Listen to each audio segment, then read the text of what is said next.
Respected Toby Roy Sir, Director Kalyan Bharti Trust, respected Director Heritage Business School, Dr. Jain Mukhopadhyay, Company Secretary Mamta Binani, my faculty colleagues, ladies and gentlemen, and dear students.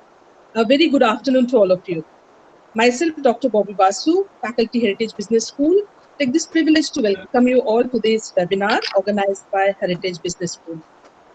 Heritage as a group started its journey in the year 2001 and is backed up by Kalyan Bharti Trust, which is formed by 22 like-minded industrialists and philanthropists of Kolkata who came together to promote higher education in India and in the state of West Bengal in particular.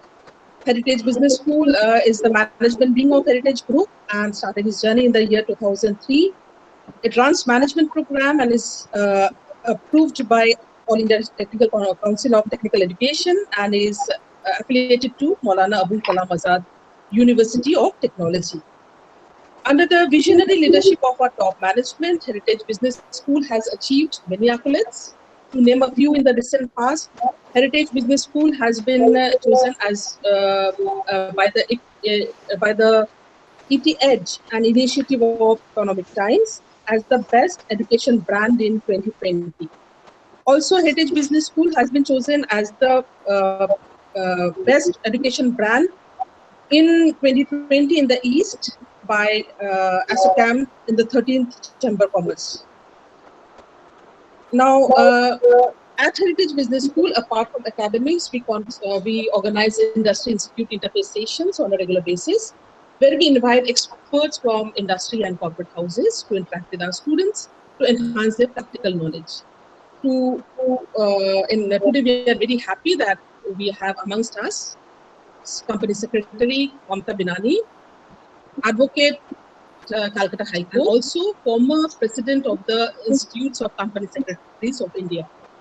In fact, we have tried many a times to have Mrs. Binani in our campus, but somehow she could not make it because of a busy schedule. Today we are very happy to have amongst us. A very warm welcome to you, ma'am. Thank you. Thank you. Thank you so much. And she will be speaking on the topic, key aspects of company laws for business managers. Now, as we know that companies play a significant role in our country's economy and make a special contribution to the national development. The working of companies affects all facets of national life. Now, a company should not function only to churn profits for its stakeholders, but also function as an institution with some social responsibility. And as a result, a comprehensive mechanism was put forward in the form of Companies Act for regulating corporate affairs. So I'm sure that all of us, we are going to enriched by today's session. With this, I would now request our director, sir, Dr. Jain Mukhopadhyay, to introduce our speaker of the day, Company Secretary Mamta Binani, and take forward the session. Over to you, sir. Thank you, Dr. Bobby. Respected Toby Roy Sir, Director of Kalyan Bharti Trust, we are indeed grateful to you for joining us today afternoon. And on behalf of the Heritage Group of Institutions, Heritage Business School, and my personal behalf, I would like to welcome Company Secretary and Advocate, Ms. Mamta Binani, amongst us today. We are just trying to recollect with Ms. Mamta today morning. Now, we know each other for last 12 years. That is in Bengali, it's called a jug. You know, so we know each other for a jug that we say. And I've grown, seen her grown from strength to strength. So I want to tell the participants to whom I give a very warm welcome, to the faculty and the students. What is remarkable about Ms. Mamta Binani is that how she has, moved forward every year in this last 12 years that I've seen.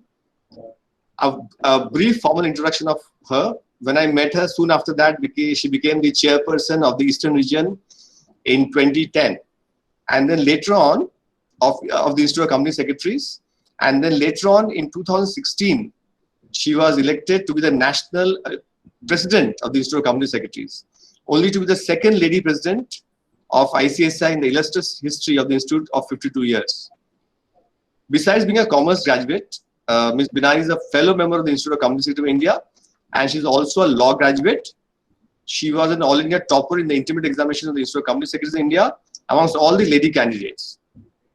She also got the highest score in company law paper in the final examination. Not only she's a practicing company secretary over 21 years, she's also the first registered insolvency professional in the country. So I've told Ms. Mamta to tell us more about this new profession, the insolvency professional. And she also a senior mentor at the Mamta Binani and Associates, a practicing company secretaries firm.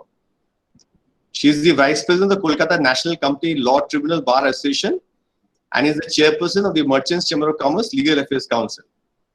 She had been bestowed with various medals, certificates, and awards, including the prestigious D.L. Majumdar's Silver Medal Tejaswini Award 2010 and Mojiram Memorial Award, the Bharat Nirman Awards in the year 2010 for excellence in professional services. The first company secretary to receive this prestigious award. She is also awarded with the Insolvency Law Award for India by the International Advisory Experts for the year 2020. She's a regularly, yes. That's it. Thank you so much. No, she's a regularly acclaimed speaker at various professional forums, as you know, and she's serving the boards of some few prestigious companies. And basically, like, what I want to tell the participants, most of who are MBA students, that the purpose of MBA is to not only to get your degree, but to prepare you for the future.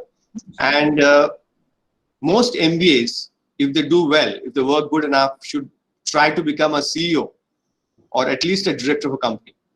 Now, to be a director of a company, it is not necessary to know only marketing, finance, HR. You have to know the company law. It's very important to know the company law, because we grew up in the era of Companies Act 1956. Now is the era of Companies Act 2013, an act of parliament, which is regulating the working of companies and the legal limits with which the companies may do their business. So I think for those who want to aspire to become leaders, directors, CEOs, entrepreneurs, it is extremely important to know the company law. The company law always tries to make things more accountable. At the same time, the endeavor is to decrease the complexity. Now, new things have come up, which Ms. Mamta Binani will explain to us. Things like 1% company. And I want students to particularly take note of this, because if they want to become entrepreneurs, I think this 1% company is a great idea. Things like LLP, which was not there, has been there now. And we have to also know one thing very important is that which was not there 25 years back, the white collar crime is a very, very punishable thing. So, something very innocuous as insider trading, which was absolutely all right 25 years back maybe. Today, as you know, Rajat Gupta and McKinsey got punished because they were involved in a thing called insider trading. So ignorance of the law is not a bliss, and ignorance of company law is definitely not a bliss. So we have to know that in our own company how to increase our corporate governance, how to take care of the corporate social responsibility, and apart from making profits. Profit will be a byproduct. If you do everything correct, the profit will come. And also there are many students who want to take up social entrepreneurship. So for them also, this is to be governed within the ambit. The company law actually defines what is to be done. The company secretary is now a key managerial personnel, and there is a concept of independent directors also there. And the companies have also to make sure that they're taking care not only of the promoters, but also of the minority shareholders. So this is a very, very wide area. So we'll now request Dr. Mamta Binani to tell us about it. But before that, since Sri Prabir Roy is here with us today, I will also request him first before asking Ms. Mamta to make the presentation. Sri Prabir Roy, sir, can you make some opening remarks? No. I would like to hear her, and she's a brilliant speaker. Yes, I know. Let us hear her. Okay. I am not an expert on the subject. Okay. Okay then. So Dr. Mamta Binani is all. Thank you so much. Yeah. Thank you. Thank you. I'm just overwhelmed by the introduction, and I'm also equally glad to be here in this platform. I've been longing so much to be there, but somehow or the other, some court cases here and there kept me traveling across the length and breadth of the country, and with all the dates that I was wanting to come to the college, but I just couldn't make it. My apologies for that. But I think this internet, I cannot thank COVID. That cannot be a issue which can be thanked. But I think technology and the way we have adapted to the technology, thanks to it, we've just become close to each other. And really, in the true sense of things, now we are actually living in a global village. Actually, I think the world has become a plateau, and we just tend to like touch each other at a click of a button. We can see, I can also now say that we can feel each other, because I feel that feelings are expressed from body language more than the touch and the feel of it. So when you're actually, your eyes, your hands, your body, everything starts speaking when you even transact on the screen. So I think that has also given us a sense of fulfillment, that even if we are physically apart, maybe not only feet, but so many meters and miles and kilometers away, even then you just get that sense, and that sense of having been with each other. So though today I've joined Heritage on the screen, but I know my soul and the body and the heart and the mind is lying in that Heritage auditorium itself. And to me, I always have said to my students and my colleagues that everything is in your mind. It's your mind which actually enables you or disables you. So I have today enabled myself, that myself is there in the auditorium of Heritage, and I'm able to see and hear everybody. So thank you, GNM. I'm able to see you also, and I'm able to get all the vibes, the positive vibes that you've sent through the introductory note.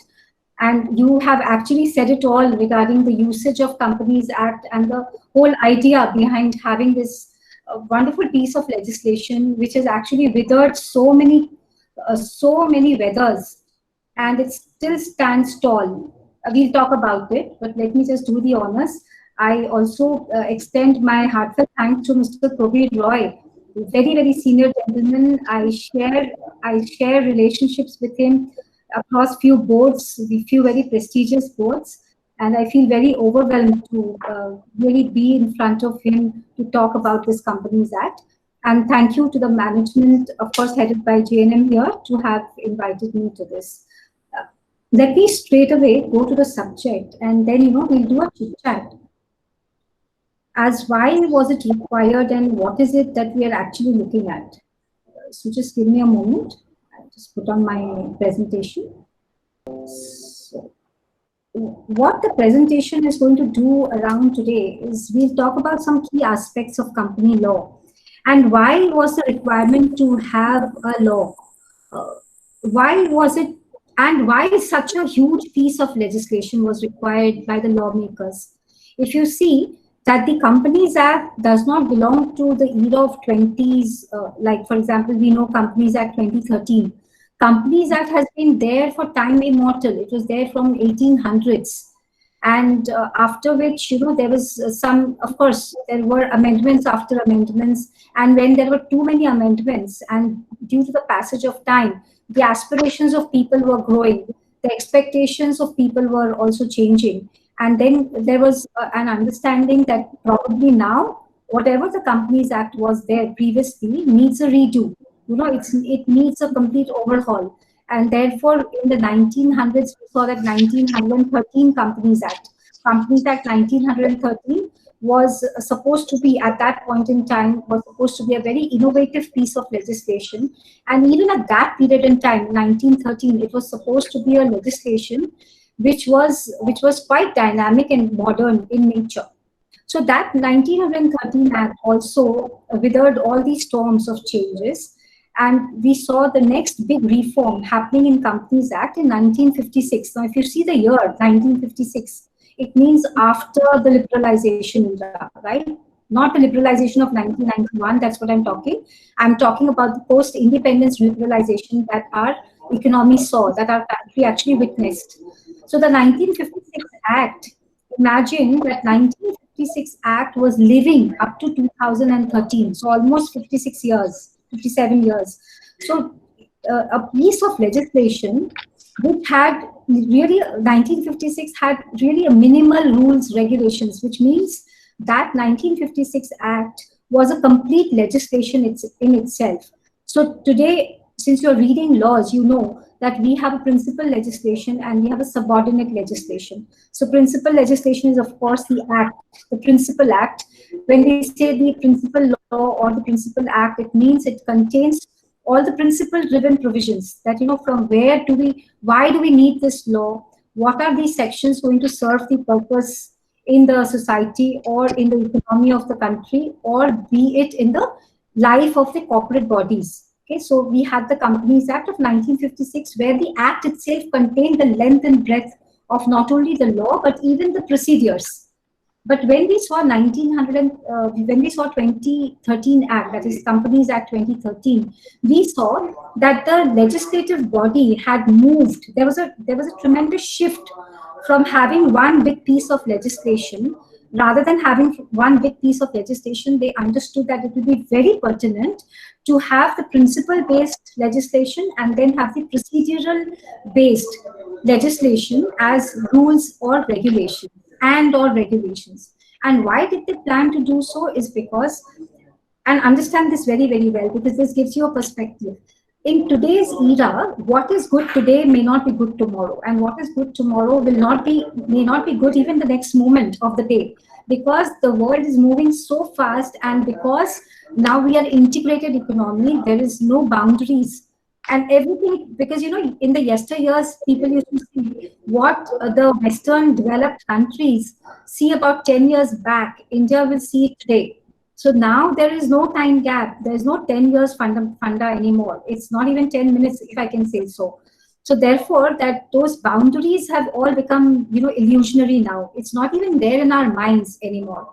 So now people have understood that if you have to have a law which can actually sustain throughout its life, then it's very important that the principle, let it be there in the main law, and the procedure, how stringent or how, you know, it's known as a carrot and the stick policy. So if you would like to have it very stringent, then let the regulation and the rules lay down the procedures, so that if at all with the changing times, those procedures needs to see a change, then it will not be very difficult for it to actually go back to the parliament for having a change. As you all know, rules and regulations are not so difficult compared vis-a-vis to changing a law. So therefore, we started, and believe you me, it's not only in Companies Act. It started, we are also seeing this kind of a phenomenal change in the mindset of the legislators in the other acts and legislations also.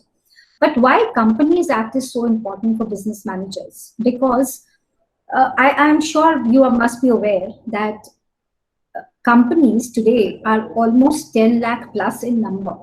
You won't believe it. Few months back, there were about 14 lakh plus companies in our country. But the Ministry of Corporate Affairs, which is the nodal ministry which handles all the companies, the LLPs and the partnership firms, you know, they understood that a lot of companies are just shelf companies, or those companies are probably just there. What are shelf companies? You know, like when we buy things from the shelf. So it probably does not have any utility, but it is just lying there as a showpiece, which means no economic activity is happening in those companies. Probably people have just made those companies to do something, or they have made those companies to do some abuse in the process of law. So therefore, you know, the Ministry of Corporate Affairs, which is the nodal ministry. Guys, just give me one moment. I think, you know, just give me a 1 second, please. Actually, you know, मेरा session चल रहा है. आप अपना phone का silent कर दीजिए. मैं आपको बोला आपने.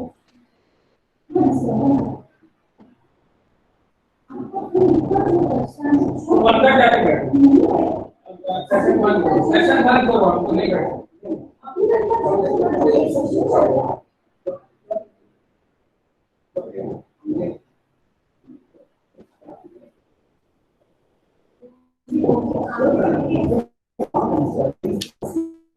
So, as I was mentioning that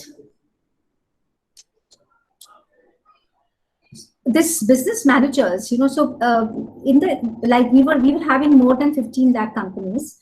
And what happened was the government realized that, it's just becoming heavy and it's becoming a burden without any economic activity on the ministerial bandwidth also, because, you need to monitor so many companies. And then they did a very heavy drive to understand that whether, and hear me out, this is really very important, they really made they had a sweeping drive to ascertain whether the people who are directors in those companies, because who are directors? Who are you if you become directors? You are going to be the eyes, nose, and the mouthpiece of the company, right? You are going to be the management of the company. Imagine all those huge resources lying in a company is going to be in your sheer shoulders, that you need to take it forward.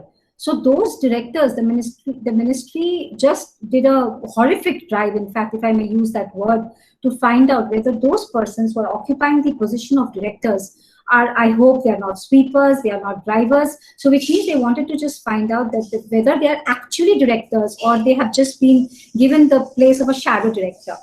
Okay. So that was one drive. In fact, they went on to the extent of even ascertaining by asking those directors that what are your qualifications, what are your educational background, and apart from asking their Aadhaar number, the PAN number, etc., permanent residential number, the proof of those permanent residential address, etc., everything happened.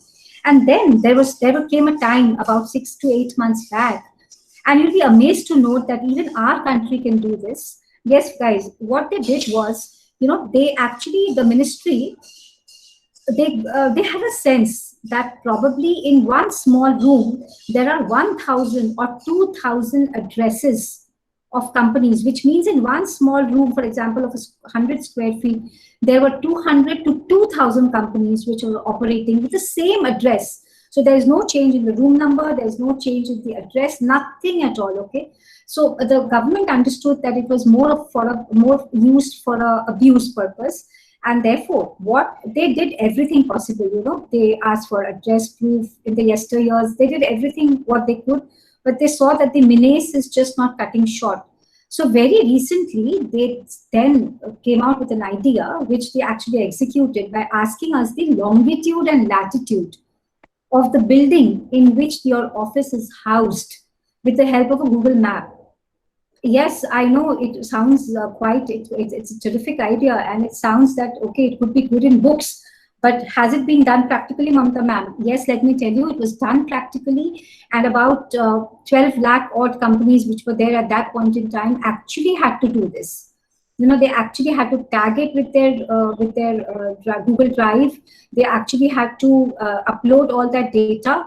The directors had to sit in the office room and take a picture and file it in the form, and a professional had to certify all of it, that whether all of it is right or wrong. So that was the whole gamut of exercise that the ministry took, and whichever company could not do it, and now hear me out, whichever company could not complete this tagging process, they have been marked inactive.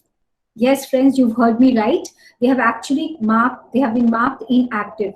Now, the moment you are marking that company inactive, they will not be able to do any annual filing, which means they will not be able to do any filing in the portal of the company. Neither can they go and take a loan from any bank, etc., etc. So, those companies have been really put under jeopardy because they have not followed the law. So, this is the kind of seriousness that the government has towards not only the Companies Act, but towards also making sure that the hands, the legs, the mouth, the eyes and the nose of the company, which means the body of the company, is actually not a wrongful or not a shadowy character. At least you can't get inside the heart and mind of the person, but at least whatever checks and balances that one could do, should do.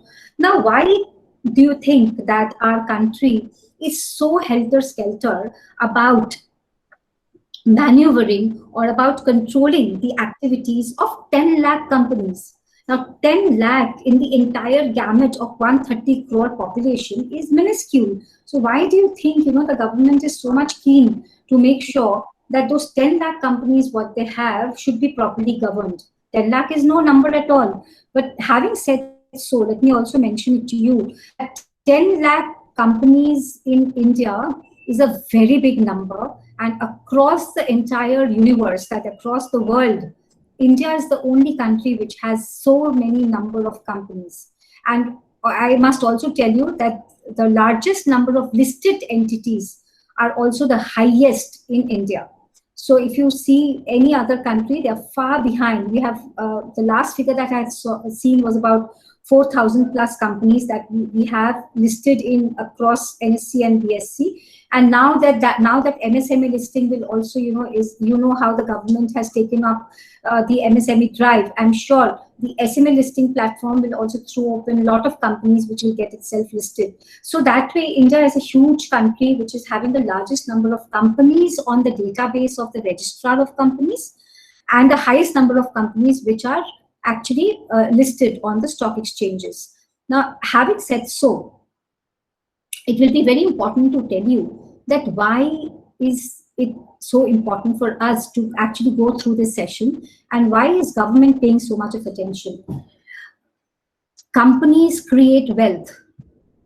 Okay, companies create economic health, and companies also create well-being and what do I say? And a sense of satisfaction in entrepreneurs. Because company is one, so we are talking of 3 indexes, right? Economic wealth, national wealth, we are talking about personal wealth, and we are also talking of the well-being of an entrepreneur. So we are talking about the entire gamut, and that's why Companies Act is so important. The most important feature, before I get into my slideshow, I want to tell you is the best thing about having a company is limited liability. Okay, now there are let me come back to the basics. So if you have to do a business, what would you do? You may say that, Mamta ma'am, I'll start my business in my own name. I could get in with my friend and start a small partnership business, like with my friend. And when I say a partnership business, of course, I'll create a partnership firm. When I create a partnership firm, I get maneuvered by the Partnership Act of 1934. Okay, and I could have a sole proprietorship, as I told you. I could start my own business. I could do it alone myself. So that's a sole proprietorship. In both these businesses, you will not be having any limited liability. Now, what do you mean by limited liability? Say, for example, you've taken a loan from the bank to do your business. You've taken a 100 rupee loan, or let's term it as a 100 crore loan. Okay. Now, due to some reason or the other, except fraud. When it is fraud, I will come back to it when I'm in your sessions. But fraud has got, it has got no exception. So, except for fraudulent things, if your business has failed due to any reason, of course, bona fide, not mala fide, then your liability, and hear me correctly, your liability will only be limited to the unpaid portion, of the paid up capital. Now, I'll give you by way of an example. I'm sure you will not be able to understand the way I told you, but just hear me right at least. As I'm just again repeating, because this is the main feature of why people prefer companies over any other form of business. And even a limited liability partnership also has a similar advantage. Okay, so we have 2 bodies. One is the limited liability partnership, and another is a company which has both limited liability. What is the difference between the two? I'll tell you. But to understand, let's just know that Companies Act and limited liability partnerships have limited liability. Let me tell you the example once again. I, as a sole proprietor, or as a partner in one of the partnership firm, or as a partnership firm, have taken a loan of 100 crore from a bank for doing my business, okay, for expanding my business. Due to some reason or the other, my business failed, my venture failed, and I am not able to return that money to the bank. Now, my liability, okay, in a company or an LLP gets limited to what? Limited liability. So my liability gets limited to the extent of the unpaid portion of my capital. Now, what do you mean by unpaid portion of my capital? Say, for example, you're forming a company, you had to pay 10 lakh of rupees as your capital in the company. But due to whatever reason, you have only paid 5 lakhs. So your liability will now be limited to only 5 lakhs. Okay, that is the unpaid portion of the capital, right? So imagine to 100 crore loan. So then you will say that, Mamta ma'am, what is this? I mean, the country is losing. So are you saying that that is the reason why probably insolvency has happened, etc., etc.? So how does it work? The liability of the company remains. Okay, the liability of the company remains, but the liability of the shareholders always remains limited to the extent of the unpaid portion of its capital. But of course, the company remains liable. The company, why the company remains liable? Because in a company or a LLP, it is a separate juristic person. Company or an LLP is known as a separate juristic person, and therefore the liability in that company or LLP remains intact. Okay, so there are two, what did I say? It is a separate juristic person and the shareholders are separate. Now, as I was mentioning, that you should never get me wrong, that if there is a charge under fraud or a section 447, what we call it, then, you know, there is nothing that you can really do. For a fraud, even the corporate veil can be lifted. I'm sure you have read in your law books also. Having said so, let me also tell you that because we are talking about loans, you know, even in loans nowadays, even previously, banks always ask for personal guarantee of the promoters. But say, for example, you're a shareholder, but you're not the promoter. But if you are a promoter, when bank gives you loans like 100 crore and odd, or maybe even whatever number, because the size is of course big for your kind of business, right? No size is small. So even when they give loans, they actually also take PG, that is known as the personal guarantee. So when personal guarantees are taken, then of course the promoters actually also have to pledge and have to guarantee from their personal self also that if the company is unable to pay, then I will pay you off. But that only happens when you're actually giving a personal guarantee. For example, in MSME loans, there is no requirement of giving any personal guarantee, or even, for example, collateral security. So understand the concept. Okay, the concept is that of a separate legal identity, which is also known as a separate juristic person. And as I mentioned, that it has a limited liability. So therefore, if the government is regulating such big structures, you know, like companies like Idea, Vodafone, Bharti Airtel, Coal India, for example, there are so many mini Ratnas and big Ratnas who are all in the form of company. So which means the economic wealth is actually lying in those companies. So if you're actually not controlling the economic wealth which is lying in the company, then obviously, you know, the government is not doing its bit. And therefore, Companies Act has a certain so much of importance, not only today, but from time immortal. As I told you, 1913, 56, 2013, 1897, 1886. So, you know, you can date back, 1797, so you can date back. And it's very interesting to note that our Companies Act, obviously, you know, has been borrowed a lot from the UK Companies Act because of obvious reasons, okay? As I told you, because we date back to so many years back, so we borrowed heavily from the UK Companies Act. Now, I hope I've been able to just give you a few, some idea about what the company is all about. And yes, that's why you see that even Income Tax Act, you know, talks hugely about what will be the taxation under the companies. They talk about MAT.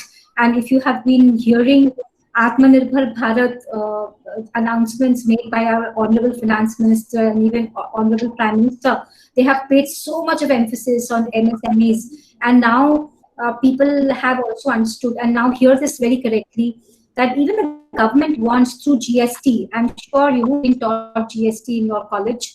In GST, what the government is trying to do, it is trying to say that don't do business in the unorganized sector. They try to, we all understand there is the gray sector and there is not the gray sector, the white sector. Now, these are not the white goods and the non-white goods. What it means is just being the organized sector and the non-organized sector. So what do you mean by non-organized sector? Am I saying that a partnership firm is if you do a business in a partnership firm, it is a non-organized sector? No, I'm not saying that. Non-organized sector only means when you don't have registrations, right? You may still do a business in sole proprietorship, but you may be GST registered. So even if, listen to this very carefully, because there's a lot of misnomer going on in the market that sole proprietorship are not businesses which are in the organized sector. Absolutely incorrect. Even if you are doing business in sole proprietorship, but if you have registered yourself with the GST because you have crossed the threshold limit of turnover, and you know guys, even if you have not crossed the limit of threshold of turnover, you can still register yourself under GST, because then you are really seen as a very well managed guy, because everything is in white. So whatever turnover is happening, whatever income is coming, whatever checks are coming, is all coming in your bank account, which is really accounted for. That is only what is known by not the gray market. Okay, so overall, I wish to tell you by saying all this is, it really helps you to grow. So whenever you think of a business, whenever, be it small or big, so you know, like for example, if I can just tell you that when you think of actually getting married, you know, you don't think that okay, let me have एक बार तो चलता फिरता कुछ कर लेते हैं, then we will think of another good wife. You never think that way, right? You know that this is all about your life, so you want to be, you know, you make sure that you get a humsafar of your choice, of your type, you know, the person whom you can really live with in your entire life. Similarly, I know it's a big analogy that I'm trying to draw, but actually I'm trying to draw this analogy because these days there's not much time that we have with us. The world is moving so fast. We are not living in an era where we could say that, okay, business hai na, 3 saal nahi chala, fine, no problem. I can again start a new business. And then we can again say, oh, okay, that is not working. Let me stop this and I can again start a third business. I don't think these days, neither our generation has that patience, and nor we like to do that, because we're always in a, you know, we are always in a moving mode. I don't want to use the word hurry, that we are always in a hurry to make a name and a fame for ourselves, but definitely we have lost that patience that our yesteryears had, where we could actually jump from business to business. So the analogy which I was trying to draw is that when you think of a business, and hear me correctly, it will be equally important that you should choose the right outfit for your business. It's very, very important to have the right outfit. I know that it is a misnomer to say that a book is never judged by its cover. But very humbly, I would like to put that a book is also judged by its cover. It's very important to have the right cover in your business. So, you know, while you think that, okay, I'm small now, and I don't want to get into the rigmarole of a business which is having a company, because a company has its own legal rigmaroles that I have to go through, then let me tell you guys, Companies Act offers you a one-person company. So it says that, okay guys, I know that you are small, you are starting, and you know you're probably a startup. You're probably a startup, and we also understand that you know, you won't like to get into immediately the hassles of having a company. So, okay, the Companies Act told you, knock, knock, knock, mister. I'm here to offer you a solution. And hey, the solution is form a one-person company. At least don't have an outfit which has an unlimited liability. So government has, when this one-person company came, you know, I was at the helm of affairs in the ministry, and I remember that we were hugely promoting this one-person company. I remember because I was in the council. I was not the president at that time, but I was serving in the council. I remember the ministry. Imagine a ministry, a government, through pamphlets in different languages, in a exhibition put up by all the ministries. We were promoting one-person company, and I remember I was there personally to talk in Bengali, to talk in Hindi, and talk in English, and tell the people how one-person company is so beneficial. I have just tried to give you a snapshot here that in one-person company, look at that, limited life. Mamta, one small interruption, that Yes. while you're talking of a small one-person company, I'm happy to tell you that the number of participants has hit the 100 mark, you know, because of your popularity. So we had about 200 registrations. I think the software does not allow after some time. So I just wanted to tell you that, you know, you are now being viewed by more than 100 people. Please Thank continue. you so much. I think it's nothing to do with me. Actually, it's to do with heritage, the name that you all have, the fame that you have, and GNM. Wherever you go, you just rock it. I don't want to sound too friendly here because that probably will not be the right thing to do in this forum. But I must say that you have a magical wand, it seems, in your hand. Wherever you go, you just move that. And it looks as if you've done it so effortlessly. But I know, because for the matter of the fact that even I have gone through this phase, it's so difficult to do things with perfection. But when it becomes a habit, it just comes into your form. And that is the only thing that I'm trying to tell my viewers, that, and I've seen it with my eyes because I'm a consultant also. When a person wants to start a business, they will do whatever to understand the whole business, कि कैसे production होगा, कैसे हम उसको sale करेंगे, मेरा customer कौन होगा, how will I reach to my customer, how will I reach the doorsteps of the government to maybe tell them that, look, I exist, etc., etc. But we really don't put any effort to really see and find out that what is the outfit that will fit me, Maybe that is good for me, but not good for GNM. Could be good for Mr. A, but not good for Mr. B. So, a color black is liked by all the young generation. But if you ask your grandmother, how is this color? She will say, I hate it. It is no color at all. Are you a color blind? There are so many colors in this entire world. Why does you young generation always stick with color black?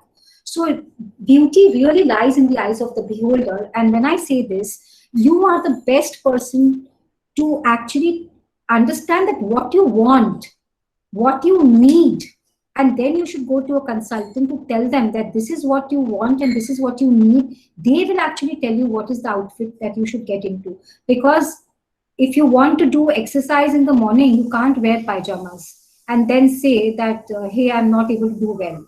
You have to wear a tracksuit, right? So therefore, it's very, very important that you have to have the right outfit for your business. And never, even if it is a small business of 1 rupee, don't enter into any entity which is having an unlimited liability. Okay? Even if you want to test the waters, then you do it, but you do it for a very short period of time. I told you this with all my mind in place, because I do understand that you may think that, Mamta ma'am, forming a company is easy, but what about exit? I know, guys, getting an exit from a company is really, really very tough. I am totally with you. So if you feel that, I'm just wanting to test the waters and I want to sit at the shore and I want to find out whether water is too cold or too hot, at that point in time, you can think of having a sole proprietorship or maybe a partnership. And then usually you should graduate yourself. And let me tell you, you can actually convert that entity into a company. You then even not to actually say that, okay, let me shun this off and let me create a new entity. No, you don't need to do that. You can actually even convert it. So anyway, those things can happen. At this point in time, I just want to tell you that there is a provision of 1-person company. And hear me now, there is a provision of small company. This Companies Act 2013, you know why this became a talk of the town? Because the government actually heard the population. The government understood that why is it that people don't want to form a company? Because there are, I'm sure you're aware, there are units in crores, but companies only in lakh. So which means a lot of businesses are happening outside the outfit of a company. So government gave a year and tried to understand that, why do people don't want to form a company? So therefore they found out that when companies are very small, they want to first see whether a company is good or not, whether they should get into it or not. So therefore they came out with tailor-made solutions, like having a 1-person company, having a small company. So what is the definition of a small company? It has some turnover criteria and some paid up capital criteria of 5 crores, etc. That's not very important to tell you now what is the criteria, but the concept is there of a small person, of a small company. And what is the benefit that the government gave you in small company? It said that, hey, if you are a small company in my register, then I will give you less burden of compliances. So what are the less burden of compliances? You do not need to do board meetings at 4 in a year. You can just do 2 in a year. Okay, you will not need to pay that much filing fee as you are required to pay when you file forms of a normal company, normal size company. In a small company, the fees is almost very, very negligible. Even a small person company has to pay less filing fees vis-a-vis the other big type of companies. So the government said that, okay, I do understand, guys, that you have this compliance burden, the money burden, because the resources are small with you. So therefore, they came out with one person company concept, which was not there in the yesteryears. They came out with small company. They also came out with dormant company. Now, I think it will be very interesting for generation like you. What did they say in dormant company? They said that, say for example, and listen to me very carefully, say for example, if you have a company which you have just formed to, like you have a company where you have an asset, for example, you have a house and you're just drawing rental income from that house and you're just not doing anything else in that company. So the government said that, there are a few criteria. So it said that if it is just like that and you're not doing any other business, then you can actually shift your company to our books to have a dormant status, where the regulations will be less heavy on you and even the filing fee will be less heavier.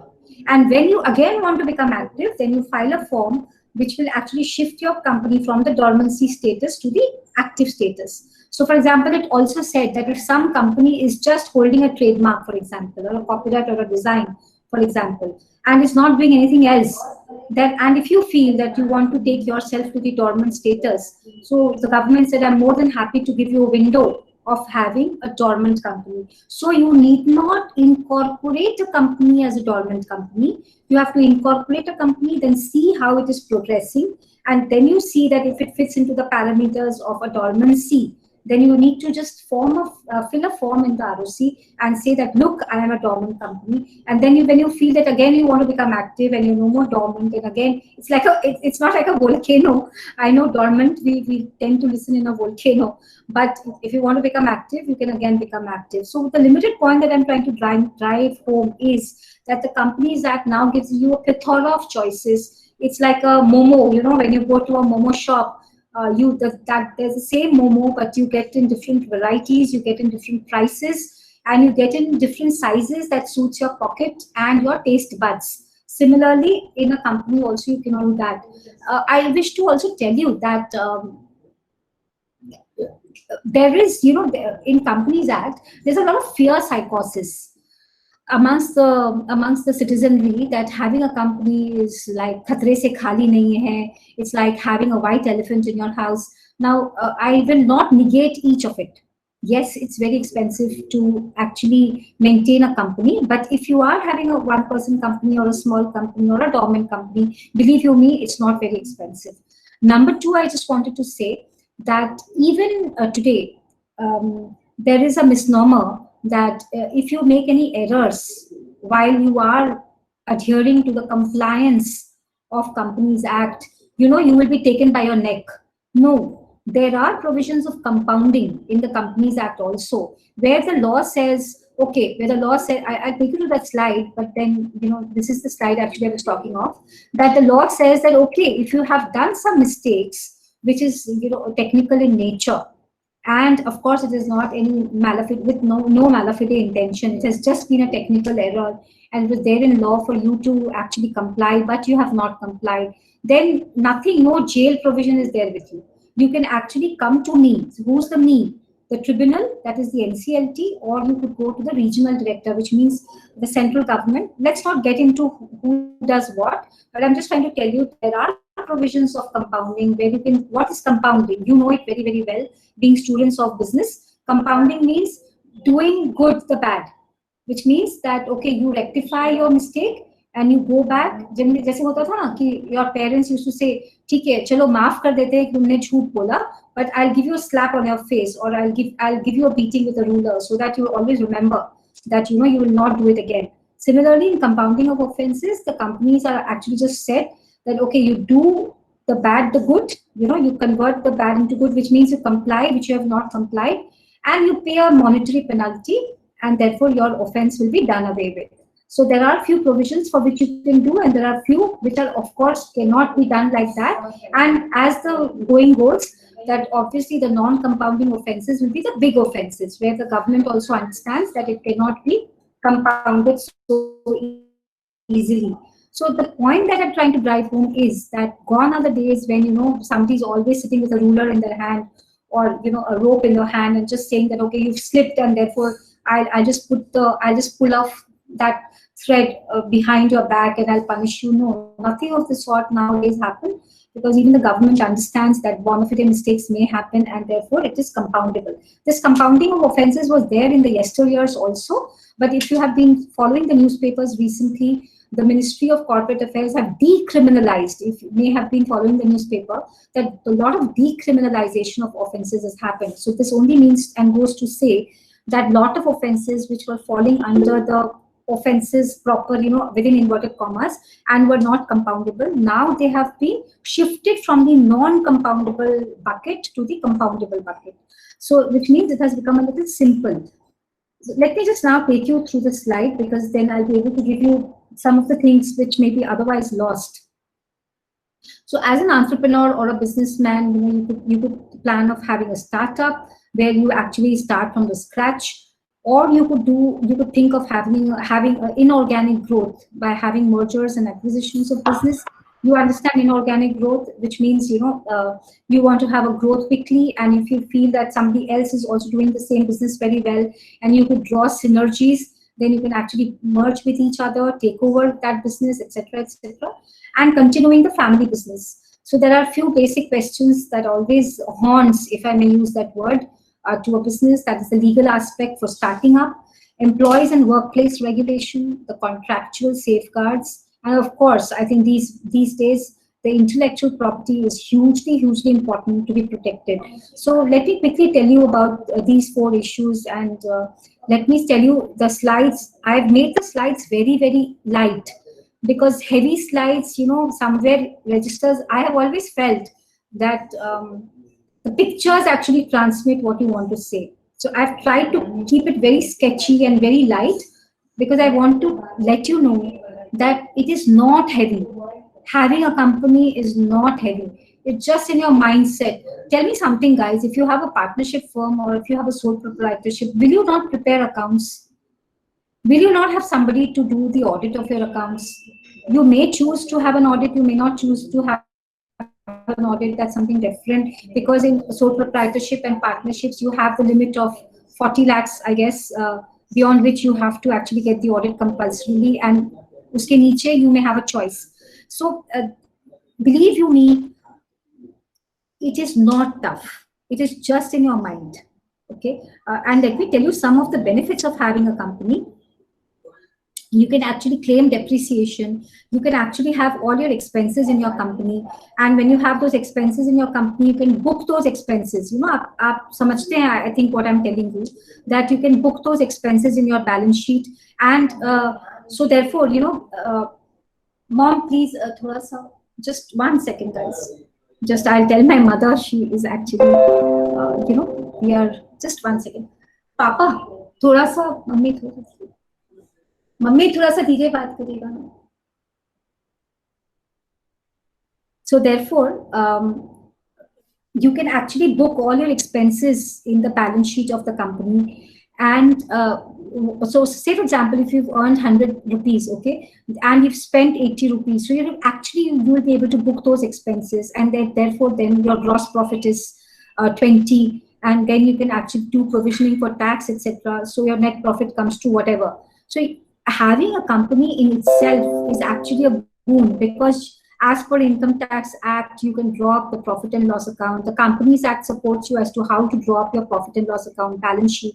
And imagine, tell me honestly, by putting your hand on your heart, that will you be able to do business only with your money? Have you ever seen any business growing with their own money alone? Never. Because after one point in time, your money will fall short, and you will need fuel capital. You will need growth capital in your company, and that is the time when you have to go with what will you go to? Whom will you go to? You will go to venture capitalists, you will go to angel funders, you will go to banks, right? So what will you go with? Will you say that, I'm here? Will you say, look, I'm here, fund me? Will they do it? They will look at you. Let me tell you, the funding happens on the base of the promoters, but the funding happens by and large also on the base of your business. How will you show the business if you have not maintained your records, if you have not maintained your books, if you don't have balance sheet? So what do you show? What do you show, guys? Nothing will you be able to show. So therefore, it's very, very important that you grow from strength to strength. And when I say from strength to strength, how do you project and show that growth? You can only show that growth by tangible means. Can you show by intangible means? Obviously not.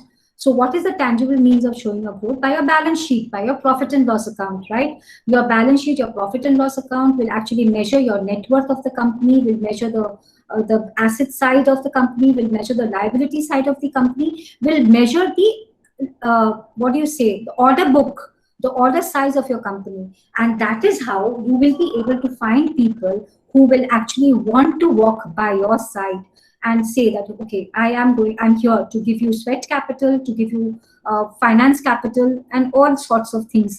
And it's very, very like, my clients, I have always given a suggestion to my client that even if the law is saying that you don't need audited balance sheet, go ahead and get the balance sheet audited, because it gives a tremendous boost to the outsider if they see that somebody third eye has actually done the examination of your records. Imagine you're writing an exam and you yourself is going to check your copy. How funny, isn't it? You're going to tell yourself that, how funny is that, ma'am? I will always give myself probably 100 upon 100. So therefore, imagine somebody else doing the job, checking of your copy, and that is the time when you know, okay, and somebody else who is actually fit to do that, okay, duly qualified to do that, actually checks your copy, then that is the number that finds value in the market. Similarly, even if your balance sheet mandatorily is not required to be audited, doesn't it make sense that if a health expert actually, sees through your papers and vouchers and says that, yes, it is now fine.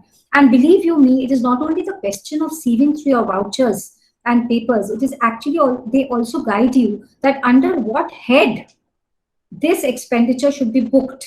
And if this expenditure is booked under that head, then is there any benefit that you're getting out of it? For example, you get MAT credit. Now, say, for example, you've never booked properly the MAT, minimum alternate tax, then will you be able to get the MAT credit? You'll never be able to get MAT credit. For example, if you have to give directors remuneration under the Companies Act, which is also popularly known as managerial remuneration, then there's a specific format in which you have to calculate the net profit of the company. Now, if those figures are all unaudited, actually it has got, believe you me, all that you do, বাংলাতে একটা কথা আছে, তেলে মাথায় তেল, which means, people only like to give, you understand that. I'm not going to decipher it anymore because it will just take more time. But I also want to say here that nowadays people only want to, gone are those years, when people used to invest on relationships, in the sense that, okay, wo mera chacha ka ladka hai, so I will put in the money. Ota na amar jathar chele bole amake ota korte hobe. Now people don't do that. Actually, all people want to see what is there in black and white. Baba, wo mujhe aap dikha do, then only I'm going to see what it is. So never get jittered or never get your mind dismantled by just thinking about the legal aspects, about the procedural aspects. It is not so tough. It is just in our mind that, oh, it's very difficult. And for employees and workplace regulation, we all understand that there are the labor laws. There are those laws which tells you if you have 10 employees, if you have 20 employees, what you need to do. So what is it? You just need to get a GST registration. You have to have a PAN and a TAN. And you have to have a bank account registration. Bank account opening. And if you are wanting to get into export and import, you have to have an IC code. So and of course, you have to have a trade license. If you are in Bengal, trade license becomes applicable under the Shops and Establishment Act. And if you have 1 or 2 workers, then you don't need any registration, which I'm sure you're aware of. And if you have contractual laborers, then you have to have those registrations. So nowadays it's not very difficult because everything is gone online, and more or less you need Aadhaar number, address proof, everywhere you need the same kind of documentation.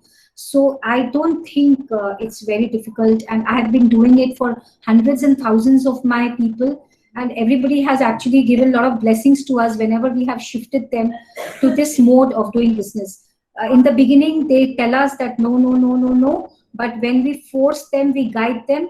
After a year or two, when they are going to the market for money, they always come back and tell us that, Mamta ma'am, they always send me a mithai ka dabba just to tell me that we are very happy for you being pushing us for this. Though I don't have a sweet tooth really, but I love to share their happiness. So legal aspects I've already mentioned.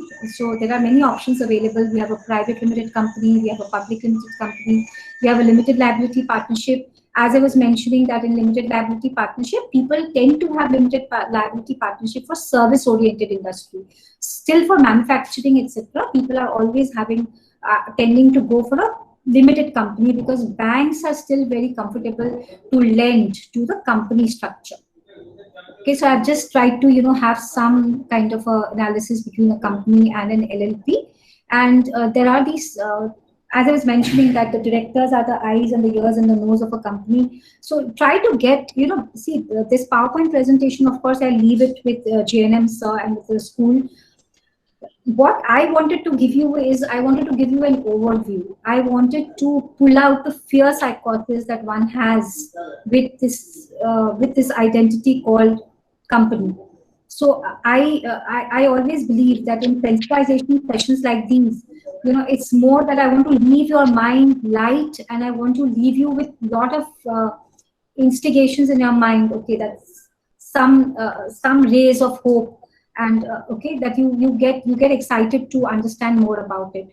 Now there are a lot of types of directors that we have. So for example, why I wanted this slide to be here is because, so you may not want to get into a company from day one as an executive director, or maybe as a full-time director, for example, or a whole-time director. Okay, you may feel that I want to just first see that whether this food suits me or not, whether I'm a riceaholic or I'm a chapati-holic. I want to just test my stomach. So what you should do is, probably, if you are in that kind of a mindset, just get in a company as an additional director. I mean, as an alternate director, if you get appointed as an independent director, as a nominee director. But believe you me, all these directorships also comes with a huge sense of responsibility. And you will be amazed to note that our Companies Act is probably the second or the third Companies Act in the entire world, which carries in the statute itself a section which talks about duties of directors. This was not there up to 1956 Act. Duties of directors, I think it is section 166. Duties of directors are also laid down in actually black and white. So duties of directors is not only for a whole-time director, even if you are a independent director or a nominee director, alternate director, there are duties which you have to, carry. But of course, they are much less heavier than what you are if you are wearing a mask of an executive director. Okay, so it's very important to understand the duties, the responsibilities, even the powers that you enjoy. The start button, if you can see, you really have that power of either starting something or actually stopping something. So, and that power should not get inside your head. But if that power can be used with positivity, the kind of contribution that you can do, not only to yourself, your economic well-being, but to the society at large, it is tremendous. It is so pleasant to see people who have actually used powers in a positive sense of frame of mind and contributing so much. So you have the duty, you have the ladder of responsibility, powers, and liability.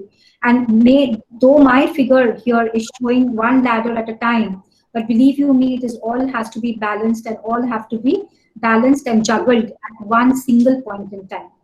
Okay, so for directors, I have just jotted down something which I've actually told you. Now, key managerial personnel. The word itself tells you what is key managerial personnel. I just put it across over here.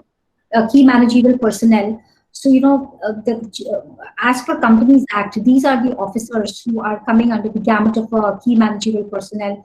And yes, it's very pleasant to see a company secretary also forming a circle there under the key managerial personnel. So, why I thought this slide is important is because if you form a company, and now get the other angle of it. So if you form a company and if you start growing, you will be able to employ such people, obviously, because you will have revenues in your company. And when you start growing, you have to multiply your hands and ears and eyes. So how do you multiply? Of course, you will have people for you working for you. So imagine this slide from that perspective, that as you grow, you will have people whom you employ who will be termed as key managerial personnel, and the law makes the key managerial personnel equally liable for all that things happening in the company. So when you grow, you should not have the fear in you that if I start growing, how will I handle so much alone? No. Once you start hiring people, and these are mandatory under law, you have to hire them beyond a certain size, because the law is forcing you, that you become compliant, you should start to learn delegation. So these people will be there as a frontliner who will be actually working shoulder to shoulder with you, not only shoulder to shoulder in work, but also in liability. So they will be first taking up the liability and then it will come to you. Unless you are yourself the managing director or a whole-time director. And even if you are a managing director and a whole-time director, because you may be the one who is being worked out of the company, then you also share your liability with others. So it is not that you alone will be, handling the mantle. So as I was mentioning, that business closing is also nowadays not very simple. I mean, not very tough. I'm sorry, not very tough. Gone are those years when opening of a company was supposed to be a very simple issue, but closing was a very difficult issue. Why? These are the three ways you can actually exit from a company, and look at the exit door that I've drawn. So I'm just trying to tell you that, this ease of doing business index of the Prime Minister, this you may have noticed that it has, I think it is now, it has really gone up by quite a number of notches. I think it's 32 or something now, less than 50. So one particular aspect which was haunting our economy was that India was supposedly a nation which was taking 4.5 years on an average to shut a company. So it was very simple to have a company, but to shut a company, it was taking that much number of years. So there was a general norm that in India, getting it is easy, but yeah, business is a business. You may face failure. So there should be some mechanism where you can have an easy exit. So that is where our country, Prime Minister, our entire, everybody started working on it. And then we got the Insolvency and the Bankruptcy Code. And we also saw many sections in the Companies Act 2013, which said that there is no point in actually blocking the dead wood. It's best that those companies should be closed ASAP, so that whatever assets are getting stuck in that dead wood comes out and it becomes useful to others in the economy. I hope you've understood what I said. So therefore, the government started working on the laws, and they then came out with Insolvency and the Bankruptcy Code also, to say that as easily as you come, there should be that much gracious exit also. So gracious exit can happen in two means: that it should be fast, it should not drain you down, and thirdly, it also said that it should not be very expensive. So business closing was also, an area which was being worked upon, and things became a little simple. I'll stop here for a few queries, but before I stop, I just want to, because I know I've already taken a lot of time, I want to just take you through few of the last few slides, and then we'll open the house for queries. So there are. Can we have the questions now? And we'll because there's some interesting questions. Sure. So first of all, I want to Yeah, please. I want to thank you from my heart of my heart for actually giving a very lucid and detailed presentation. It also gives an idea to all the people who are listening that how hard, though she's a seasoned professional, she still worked for this presentation. So there are no shortcuts to success. And I think if I was again 22, like all of you, 22, 23, I think the first thing I'd like to do after MBA is to start a one-person company. Instead of only hankering for chakri.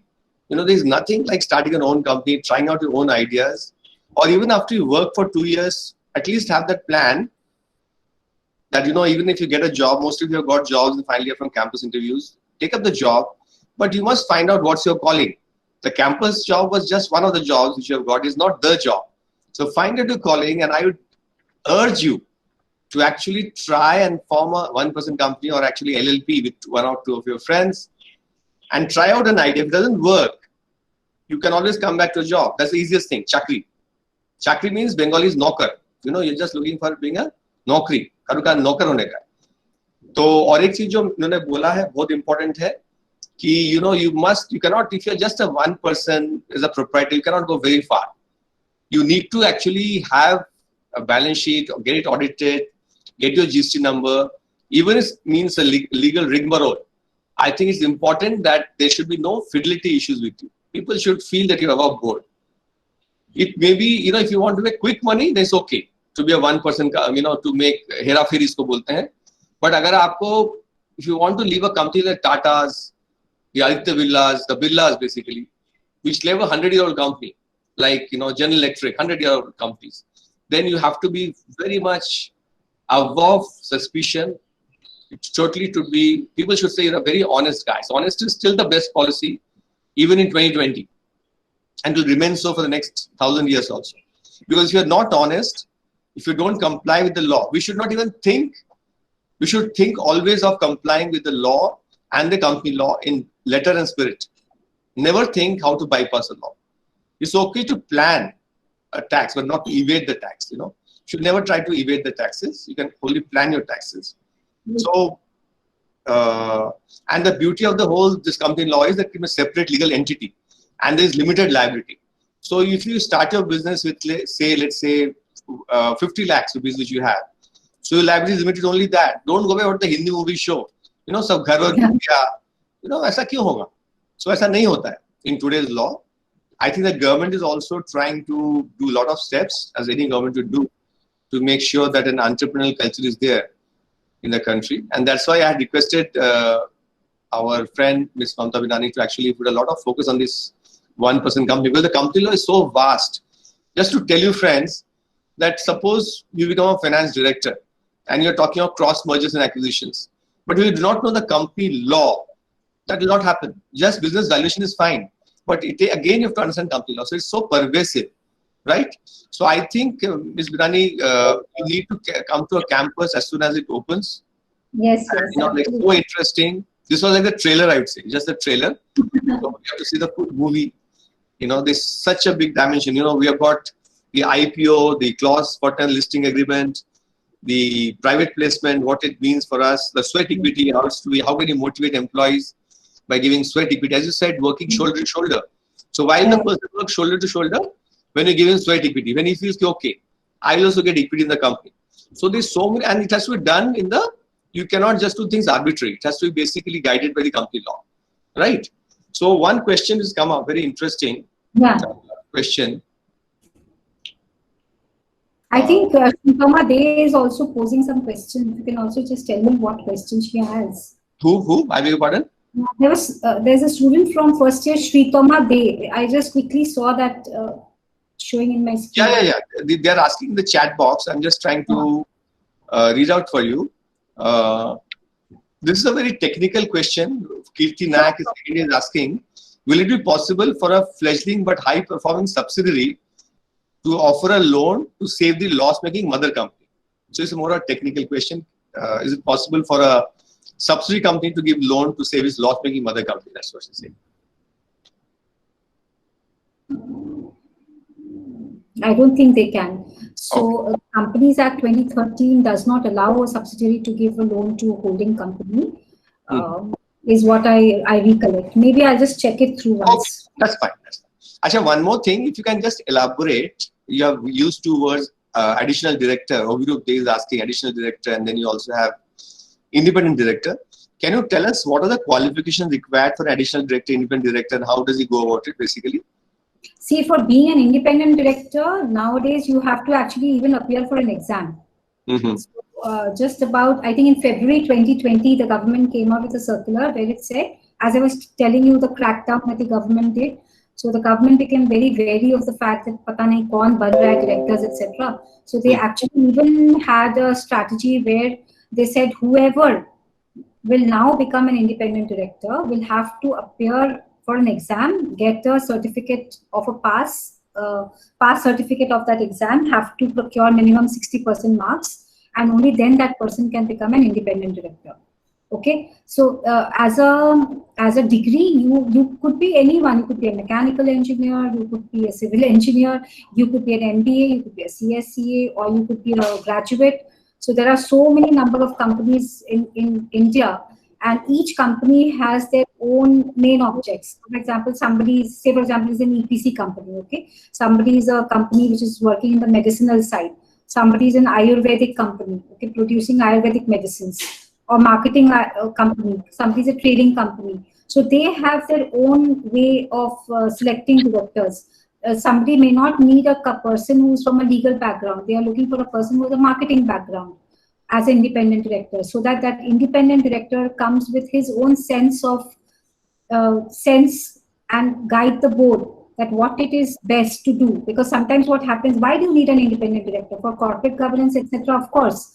But even for a guidance, for the matter of fact that the directors are thinking from their own mindset, like this, because they are always looking at the company day in and day out. जो जैसे होता है ना, if you are meeting somebody after many months, then they are able to rightly tell you whether आप मोटे हो गए हो कि पतले हो गए हो, or whether you look thin or fat, because probably they are seeing you after many days and they will be able to give you a fresh perspective. Or a absolutely proper perspective. So independent directors also come with that fresh wave of mindset and that which they want to give it to the company. So becoming an independent director, you may not need any specific qualifications, but yes, you have to now, from February 2020, it has become mandatory that you have to pass an examination, and only then you have to get yourself registered by paying a fee in that independent directors data bank, which is being maintained by the Ministry of Corporate Affairs. On behalf of Ministry of Corporate Affairs, it is the Indian Institute of Corporate Affairs, IICA, which actually maintains the data bank of independent directors. And your name can only get entered only if you have passed the examination. Now, but for MCA, Ministry of Corporate Affairs. So what's the relationship between MCA and IICA? IICA is an institute which is promoted by the Ministry of Corporate Affairs. So they maintain the data bank. Yes. And regarding additional director, you don't need any qualification. Of course, you have to be a major, you have to have a DIN number.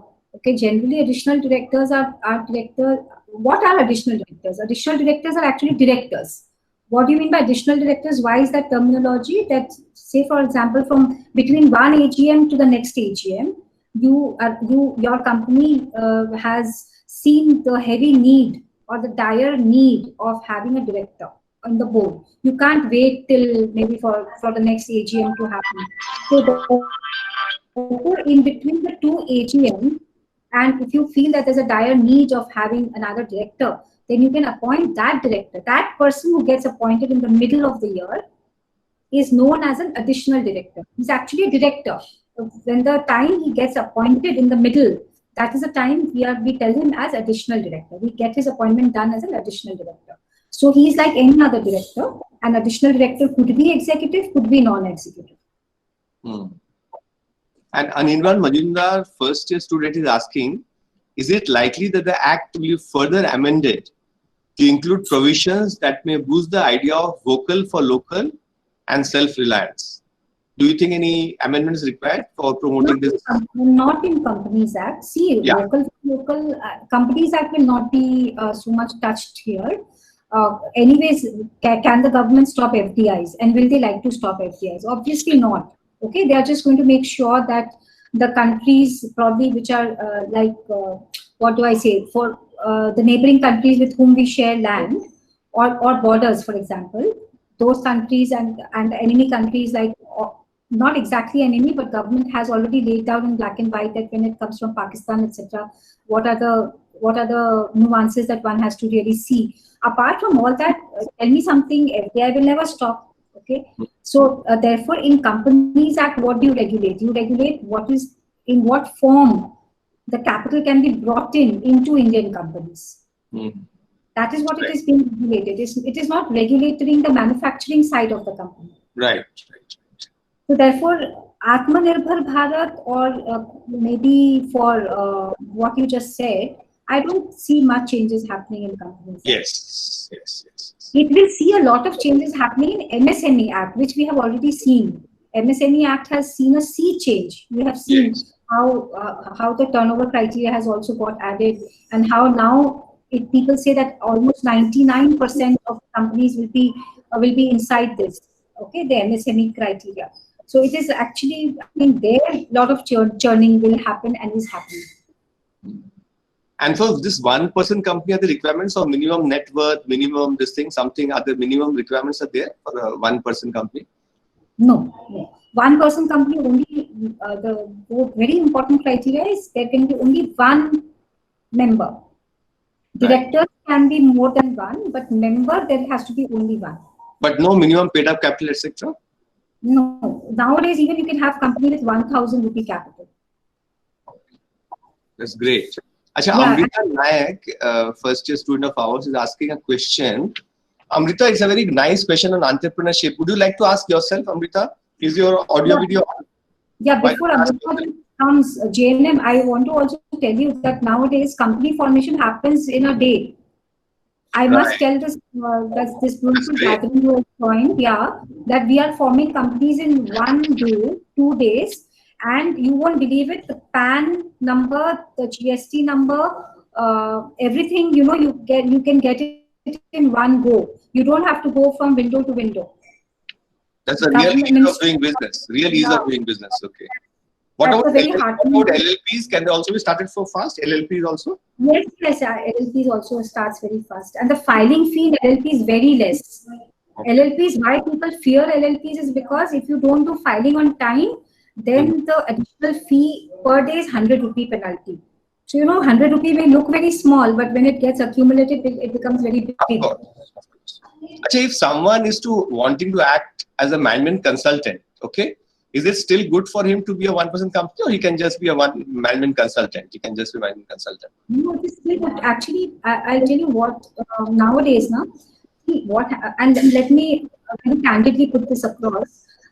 See, our generation, in the yester times, we used to see that our grandpapa business, we used to, son used to carry son's business, his son used to carry, or daughter used to carry. Nowadays, doesn't happen that way. We are our own powerhouse, and we don't have our children who want to carry our own business. So it's so good to have it actually in a proper way, so that after one point in time, you can sell that business. You can say that, look, this is my order book. So say, for example, you've grown 65 and 70, and now your health is not supporting, and you want to just sell off. How will you sell off if you don't have an entity?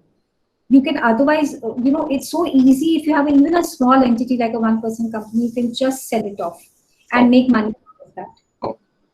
Amrita, if your audio video is working, would you like to ask the question on entrepreneurship yourself? Yes, sir. Sir, yes. Can I just put my audio on because I'm having some network problems? अच्छा, ये network problem, ये बच्चे लोग तुम लोग कब खत्म होगा? अम्फान तो चले गया, ममता मैम को तो वीडियो प्रॉब्लम नहीं होता है, तुम लोग को क्यों होता है भैया इतना? This you have to get over it. Anyway, चलो पूछो. Good afternoon, ma'am. My question is, what kind of a structure should a new startup ideally opt for, so that the overall handling of the firm becomes hassle-free, or at least hassles can be minimized? I'll be very candid and honest. You should go for a company structure. You should, because startup, generally people. So this is what I've seen. I may be incorrect. No, I think you're right. You're right. Yeah, startups generally is like, you take it to a certain level, and then you have to offload some equity portion of yours. You have to. if you really want to go to the next level of growth, and if you're looking for a seed capital, funding capital, what do? You actually offload your equity, which means you dilute your ownership. Otherwise, how will the other investors come in? And secondly, and here we correctly, secondly, when the new person comes in, he also looks for an exit mode. Say, for example, after 4 years, 5 years, he doesn't want to remain stuck in your business forever. So therefore, all this can only be offered, only ONLYs in capital can only be offered in a structure which is under the Companies Act. So even, and can I use this word, and pardon me if you don't like it, we should never be penny wise, pound foolish. You know, this is a company is like your body. From day one, you don't wait for that I will become 50 and then I'll start exercising and I'll try to make my body in shape. You actually, it is your own self. You have to take care of it as if it is you. So from day one, you need to take it there, so that when somebody comes, you are not running helter-skelter to put everything in place. Because nowadays, laws cannot be straightened in one day, let me tell you. And that point in time, when you want people to come in, you will take a hell lot of time and energy and money to put everything in place. And that is the time when you remember me or JNM, sir, that I wish I should have done a company from day one. So my straight answer is just don't look east or west, north or south, just form a company. Great. I agree with you, totally agree with you.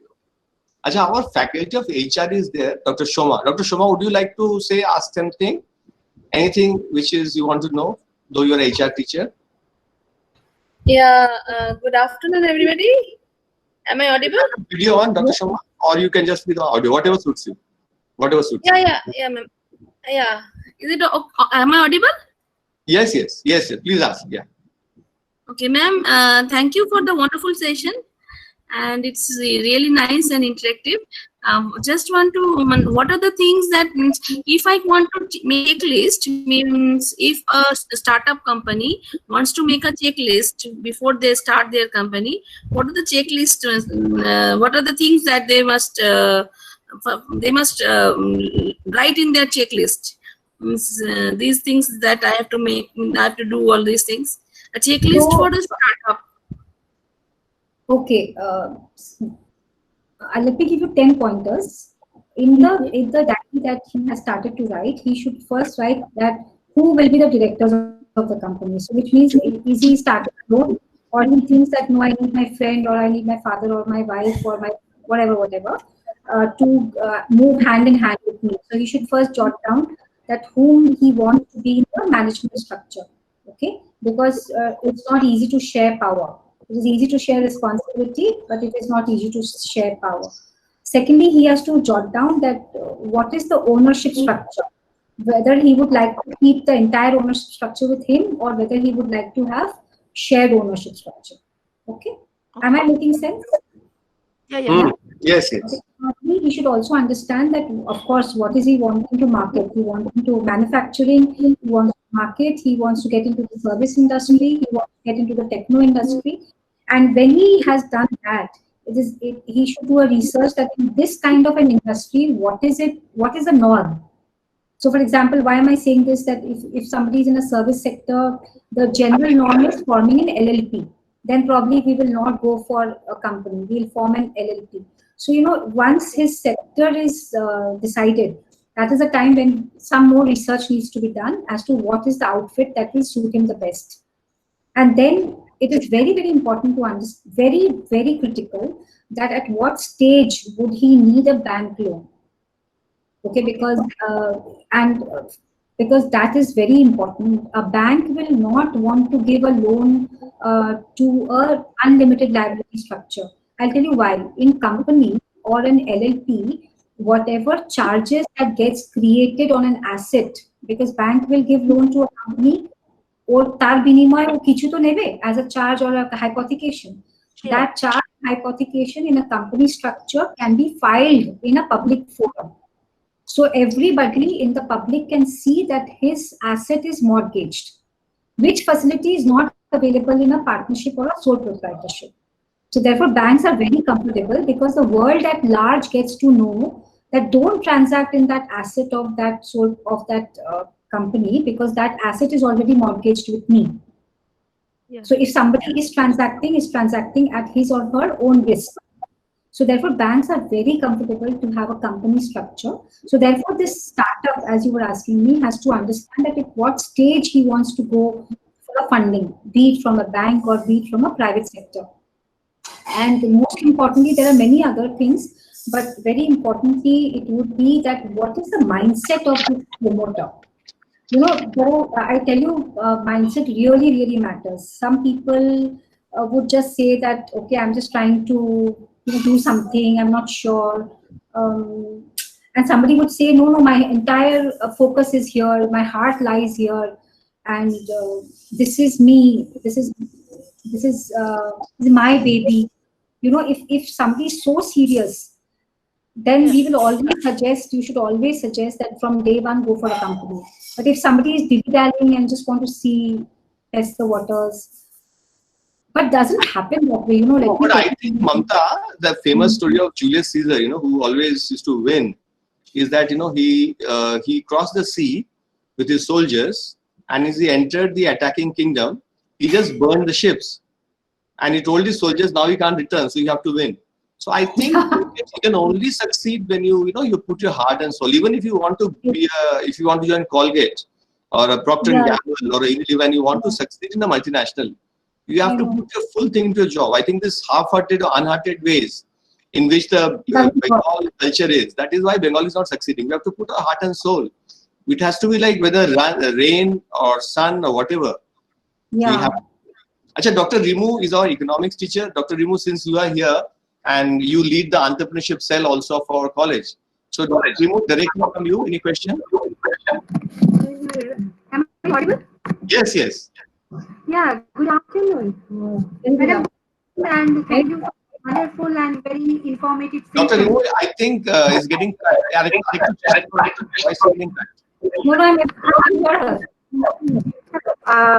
actually, the session was extremely informative, and this is a problem for entrepreneurship sale, that sometimes we are not aware about the laws of the startups or different. Right now, I was talking with another, one of my ex-students. Actually, they are producing the sanitizer. Okay. Before COVID-19, at that point of time, sanitizer was high demand. So they didn't think about the sanitizer, but right now sanitizer is of high demand. So they are thinking to form the company, but they are, the problem that so many, the rate capisms are there, and how to get the payment and how to get the, legal things.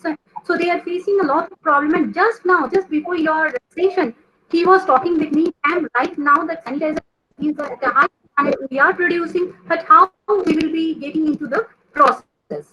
So this is a question that what are the laws to the taxes, rate tax? I don't know. That is the problem for the startups. No, sir. Actually, genuinely, what I can offer is, I could actually help students. I can guide them, because it's very important that if they lose the steam at this point in time, they actually, they have this forever in their mind, that it's very difficult to form a company. It's very difficult. So we can be a guiding factor over there. I can offer my time if at all. Great. That'd be great. Yeah, that's great. Yeah, that's great, because they are facing a lot of problems. And just before your session, they were talking with me, and they are facing a lot of problems. And that just before a few minutes back, Anirban asked them vocal for local, and the candidate from Bakura. Oh. So I was not known that your college is doing so much. I should have said this much before. Yeah. So if I can get your number or your contact number, I will call you, or I will SMS. Sure. And in fact, we will actually help them in forming the company also. We will we will do that at a very, very subsidized rate, but we can definitely guide them. That's not a problem. Oh, thanks a lot. Thank you. My number is with JNM, sir. You can take it. Sure. Yeah, sure. One last question for Amanna Banerjee. She's saying that how can providing corporate guarantee involve creation of charges stroke security over assets in a private or public limited company? Corporate guarantee, it's allowed to give corporate guarantee. Yeah, she's asking about corporate guarantee, right? Yeah, so it's allowed to give corporate guarantee, and when a corporate guarantee is given, so the company which is giving corporate guarantee also has to file a charge with the ROC office. So there's a charge form, there's a proper prescribed form in the Companies Act. Through that form, she has to put in that form in the portal of the MCA, Ministry of Corporate Affairs, to mention that this is a corporate guarantee.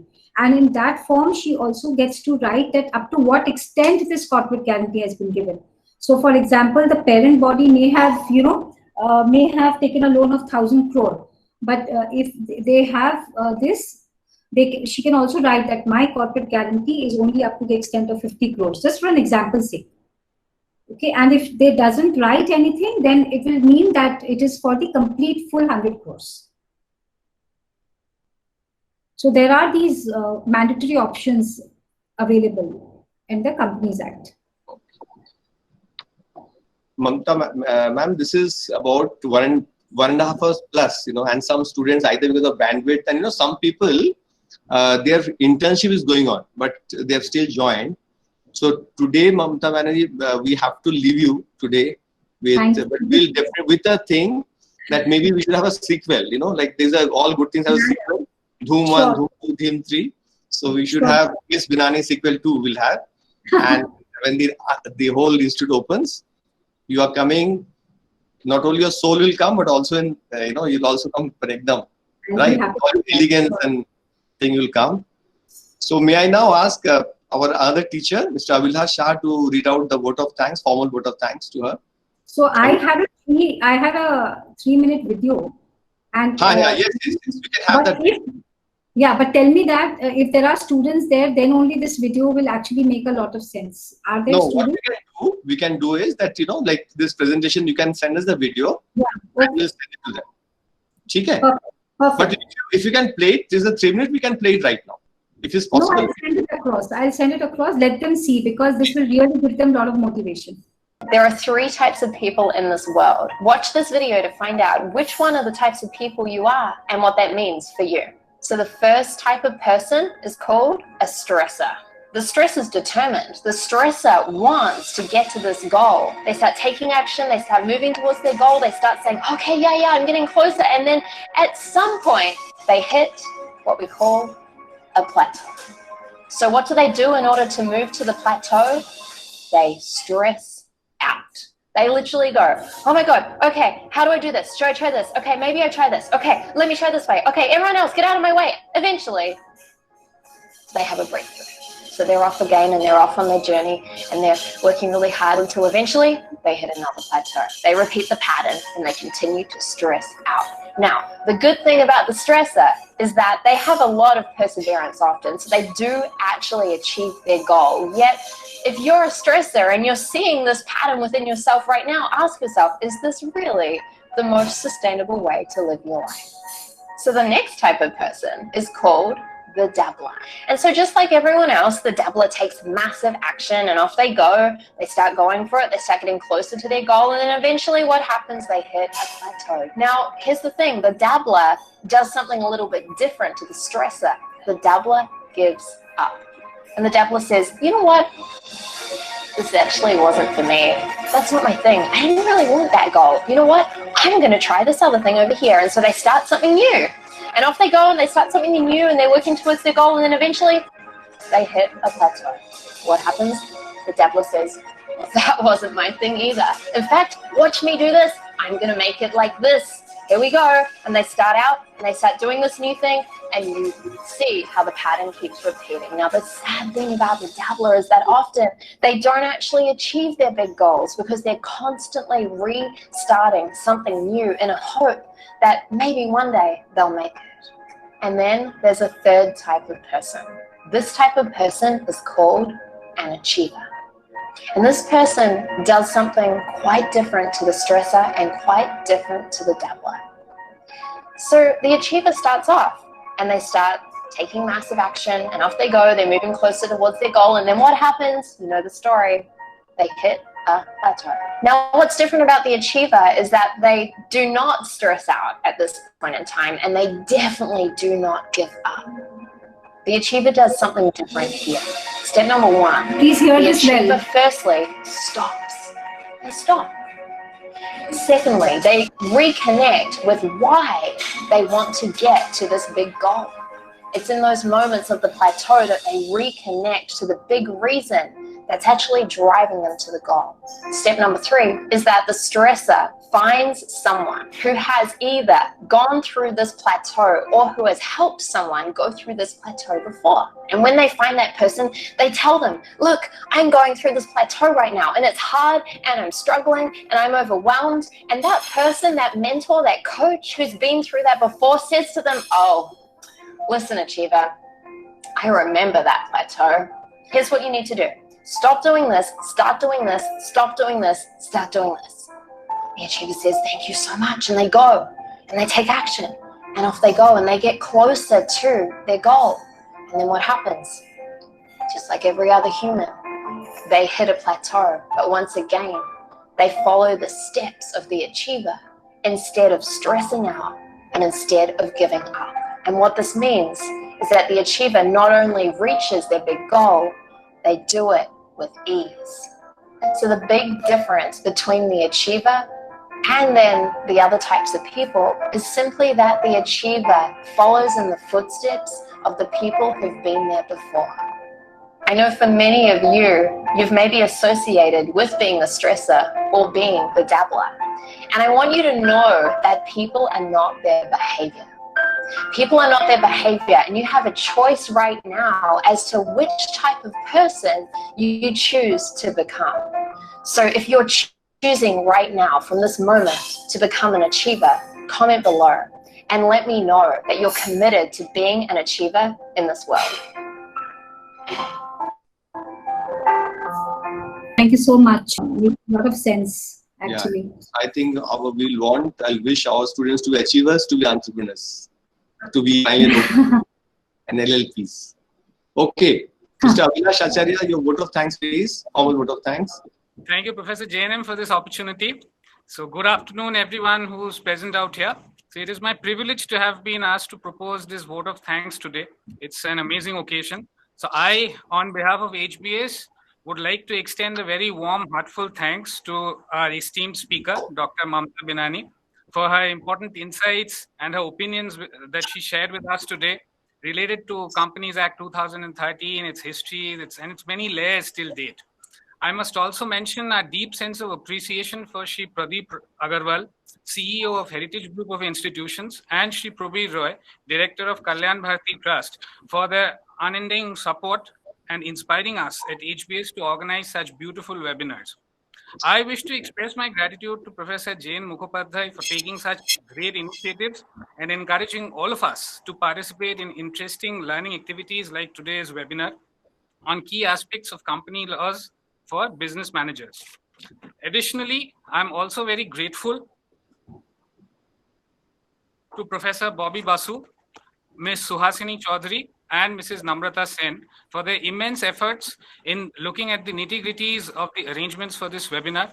Finally, I take this opportunity to place on record a big thank you to the representatives of other institutes for the enormous cooperation. And lastly, but not the least, my faculty colleagues and other students who attended this webinar patiently. So thank you very much, everyone.